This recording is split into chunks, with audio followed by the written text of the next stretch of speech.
Fidel Castro is finally dead, and Cuban people all over the world are celebrating.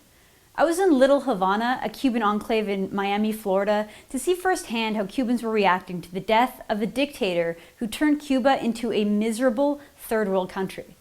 I went all over Miami to talk to different people from different backgrounds and different perspectives to see how they were reacting to the news. I also wanted to find out what they thought of Canada's Prime Minister, Justin Trudeau, and his strange and off-putting statement on the death of Fidel Castro. As you've probably seen already, Trudeau released a bizarre and truly tone-deaf statement that actually praised Castro and called him a remarkable leader. You should really read the full statement. It's truly stunning that the Canadian government could release something that was just so out of touch with the people who had to live under the torturous reality of Castro's socialism. Trudeau said that it was with deep sorrow that he learned of the death of Cuba's longest-serving president. Does Trudeau even know the difference between an elected president and a ruthless dictator? What a total farce. Here is a collection of some of the reactions that we got from the Cuban people in Miami, both on the death of Fidel Castro and on Justin Trudeau's big blunder on the world stage. It's a monster, it's a tyrant, it's a criminal, and a communist. I left Cuba because of him, because all the assassination that he committed, all the crime that he committed. He separated families, he destroyed the country, and he lied to the Cuban people.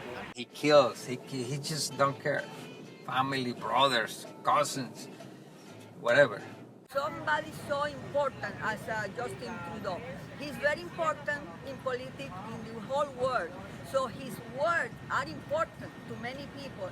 But if he lied, if he said something like that, that's a lie.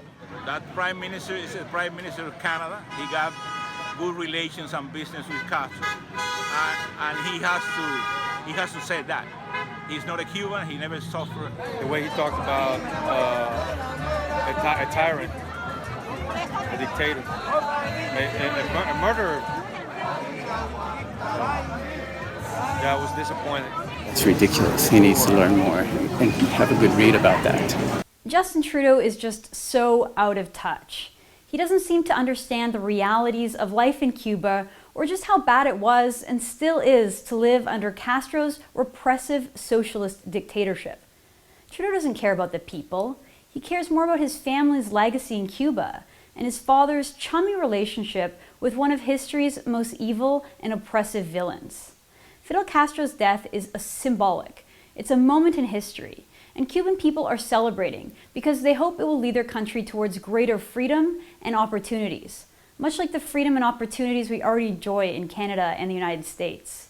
But in order for Cuba to open up and embrace liberty and freedom, they'll need the support of the international community and leaders like Justin Trudeau. It's time for Trudeau to give his head a shake and champion the rights of the people, not the legacy of their oppressor. For the Rebel.media, I'm Candace Malcolm.